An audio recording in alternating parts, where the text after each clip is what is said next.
இங்க இருக்கிற 14,400 பேர்ல எனக்கு தேவை அந்த ஒரு கூலி, அந்த ஒத்த கூலி.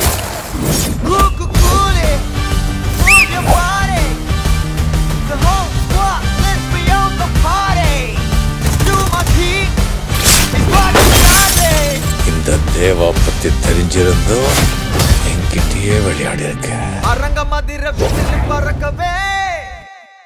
அன்பு இதுக்கு முன்னாடி என் மேல எம்புட்டி பிரியமா இருந்தாரோ அதை விட இப்ப என் நிலைமை தெரிஞ்ச பிறவும் ரொம்ப பிரியமா என்ன பாத்துக்கிறாரு. ஏய் பட்டிகாடு, லிஃப்ட்ல போற, படிக்கட்டுல போ. ஆனந்தி, நான் பாத்துட்டு தான் இருக்கேன். எதுக்கு மெட்டீரியல் கீழ போட்ட? அவ தூக்க மாட்டாக்கா. ஏன்டி அவ தூக்க மாட்டா? ஏன்னா அவ கர்ப்பமா இருக்கா. ஏய், என்ன நடக்குதுங்க? உங்ககிட்ட முக்கியமான ஒரு விஷயம் சொல்லணும் சார். கருணாகரன். சிங்கப்பெண்ணே நாளை இரவு 9 மணிக்கு உங்கள் சன் டிவியில்.